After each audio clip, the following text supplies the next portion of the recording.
Noticias TVC, tenemos a Juan Calle López, el presidente del Consejo Directivo de la Asociación Mexicana de Urbanistas. Juan, un gusto saludarte y primero te diría, ¿está bien pronunciado tu apellido? No, es Key. Key, muy bien. Juan Key López, muy bien. Juan, gracias por regalarnos unos minutos y bueno, a ver, hemos platicado con muchos protagonistas de la industria de la construcción y las afectaciones son terribles, no de ahora de la pandemia, sino de antes, de un par de años antes. ¿Cómo reactivar a la construcción, Juan? Bueno, mira, creo que está claro que la situación es casi catastrófica. La pérdida de poder adquisitivo, el costo del dólar, por supuesto, han provocado incrementos importantes en los insumos. Entonces, para el sector inmobiliario, la situación es verdaderamente grave. ¿Por qué? Porque mucha gente ha perdido su empleo, no hay ventas. Como no hay ventas, los desarrolladores no tienen ingresos, tienen que sacrificar, obviamente, los costos o los precios que habían considerado de origen, porque es preferible en este momento tener liquidez que tener los bienes totalmente congelados pagando costos financieros. ¿Qué es lo que habría que hacer? Mira, la realidad es que el gobierno, que es el principal generador de actividad constructora en el país, precisamente porque destinaba mucho dinero a la construcción de infraestructura, como se ve en las imágenes, el gobierno necesitaría tomar alguna medida que desgraciadamente se niega a tomar, que es contratar deuda para construir infraestructura y reactivar la actividad de la industria de la construcción. Baste señalar, la industria de la construcción hasta el 2018 era generadora de 6 millones de empleos directos y 3 millones de empleos indirectos. No es cosa menor si pensamos que esto se reflejaba en el Producto Interno Bruto del país en un 8%. El año pasado, la caída que tuvo la industria, que pensaba que iba a crecer de un 2 o un 2,5% en relación al 2018, tuvo una caída de más del 10%. Y las expectativas para este año son pavorosas porque podríamos llegar a una caída del 20% en relación al 2018, que ya fue un mal año. Hay que señalar, por ejemplo, esta terrible noticia que se le dio al sector energético en el sentido de impedir la puesta en operación de proyectos que incluso están ya terminados para la generación eléctrica por el sector privado. Es una pésima noticia desde varias vertientes. Primero, porque hoy generamos energía con fuentes fósiles, utilizando combustóleo o carbón, que en buenas partes del mundo ha dejado de utilizarse. En lugar de utilizar energía eólica, porque se dice que afecta el paisaje, como en La Rumorosa, o energía solar, estamos, digamos, evitando la inversión en un sector tan importante que pretendía invertir cerca de 30,000 millones de dólares en los próximos años. Esto es una pésima noticia para México, porque la pérdida de certidumbre, la falta de respeto a los contratos y a la propia ley ponen en una situación muy caótica a la generación de energía, pero sobre todo a la propia industria de la construcción. Fíjense, hay un indicador que hay que tomar en cuenta. El Instituto de la Verificación Administrativa de la Ciudad de México, a partir de que inició esta administración en la ciudad, detuvo o clausuró 800 obras importantes en los corredores más representativos de la ciudad. De esas 800, solo han logrado rescatarse por parte de sus desarrolladores e inversionistas cerca de 300. ¿Y saben dónde se ve el impacto?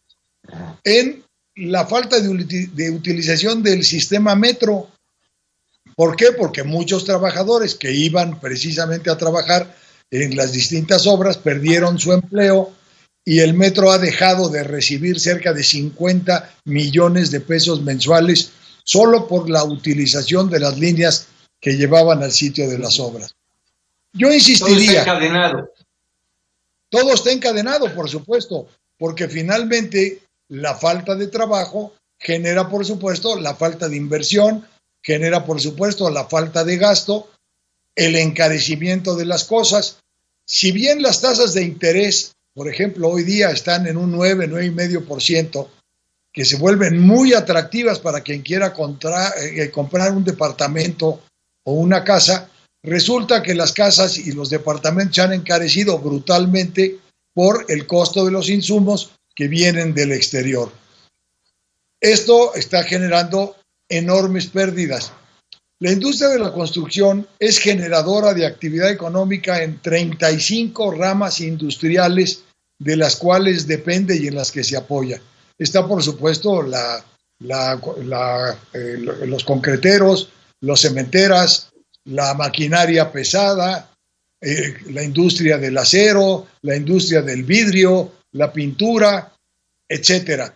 Por supuesto, los acarreos, los fletes y todo aquello que está relacionado con ese sector de la industria está teniendo un quebranto terrible. Y esto afecta a las gentes de menores ingresos en la ciudad. Y en el país, por supuesto. Adelante, Bere. Mira, la inversión privada... es que...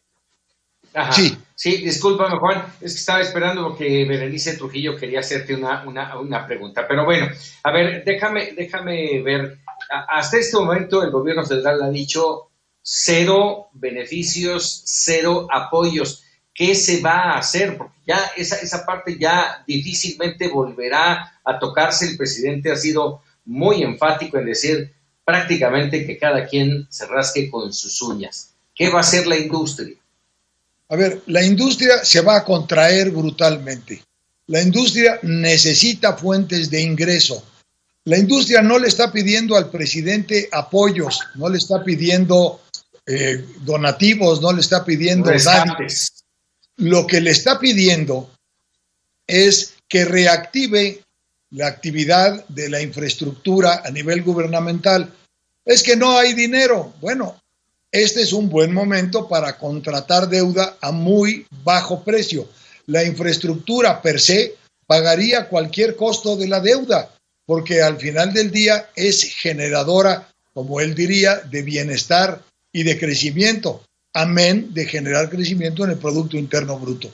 De no ser así, la industria prácticamente quebrará, excepto aquellas empresas que están ligadas a los proyectos del propio gobierno federal, que los han denominado los emblemáticos. Dos Bocas, en un momento en que el costo del valor del petróleo está en la lona, el aeropuerto de Santa Lucía, que lo construyen los militares, no constructores privados, el transísmico que está por iniciar, los puertos de Salina Cruz y Coatzacoalcos, que alimentarán, por supuesto, el movimiento del ferrocarril transísmico, que desgraciadamente no arranca, y las obras relacionadas con el Tren Maya, que hoy van a ser fuente de ingreso para algunas empresas, pero que per se no resuelven un problema ante la caída del turismo.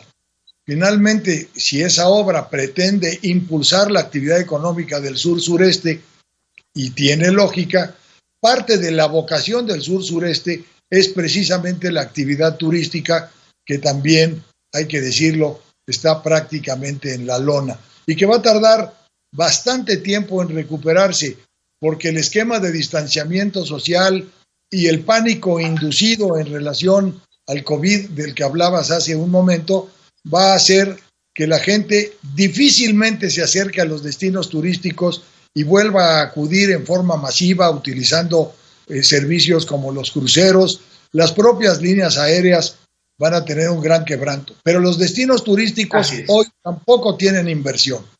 Y eso es muy grave.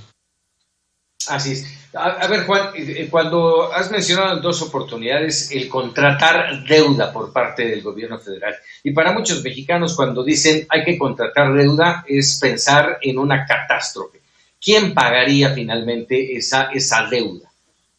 A ver, cuando tú contratas un crédito para una actividad productiva, la deuda se paga sola. A ver, construir infraestructura es una actividad que per se recupera lo invertido. ¿Por qué? Porque reduce costos de operación en muchísimos sectores. Si tú inviertes en una carretera, estás haciendo productiva una región y esa región, vía la productividad creciente, absorbe los costos. Si haces una carretera de peaje, la carretera se paga sola vía la utilización del mismo a través del pago de la cuota respectiva. Si inviertes en agua potable, la deuda se paga sola porque al final del día dejas de gastar en estar repartiendo agua con pipas o dejas de gastar en agua que se pierde a costos altísimos. Tratar el agua es rentable porque el agua tratada a su vez se puede reusar y esto cuesta menos que traer agua potable. Utilizar energías limpias se paga solo porque al final del día bajan los costos para los usuarios se vuelven más productivos, sobre todo la industria, ya sea utilizando energías renovables o utilizando gas natural, y la deuda se paga sola. Al final del día, ese es el éxito de contratar una deuda, contratar un crédito para hacer actividades productivas. ¿Dónde empieza la catástrofe? Si contratas deuda para dar dádivas, para repartirlo, para actividades no productivas, es una catástrofe. Pero si se contrata para generar riqueza, por supuesto que es una gran inversión, más hoy que el dinero está muy barato. Déjame comentar algo. El sector salud, que se encuentra en un estado ruinoso, digan lo que digan, y cuyos héroes que están haciendo un esfuerzo enorme a pesar del sistema de salud, requiere inversiones cuantiosas. Esas inversiones pondrían de nueva cuenta la salud a disposición de los mexicanos. Y si el pueblo goza de salud, el pueblo se vuelve productivo y el país se vuelve competitivo.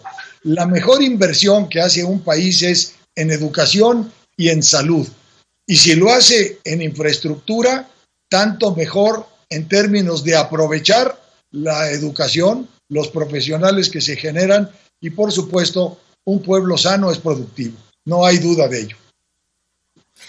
Juan Key, agradecido de estos minutos para Mega Noticias TVC. Si me lo permites, vamos a buscarte de nuevo porque no tocamos el tema del urbanismo, que es fundamental, y no tocamos el tema de un crecimiento del que nos quejamos mucho los mexicanos, descontrolado, desordenado, y de lo cual tú sabes muy, muy bien cómo se da ese tema. Si te parece, te volvemos a buscar y nos volvemos a reunir. Esperemos que la próxima sea de tú a tú y no a través de una red virtual. Mira, me encanta la idea, sea como sea la posibilidad de vernos, me encanta la idea de platicar del tema, porque al final, y no hay que olvidarlo, el 85% de la población de este país es urbana. Padece las consecuencias de fenómenos nocivos como la expansión desordenada, la falta de transporte, etcétera. Con gusto acepto la invitación.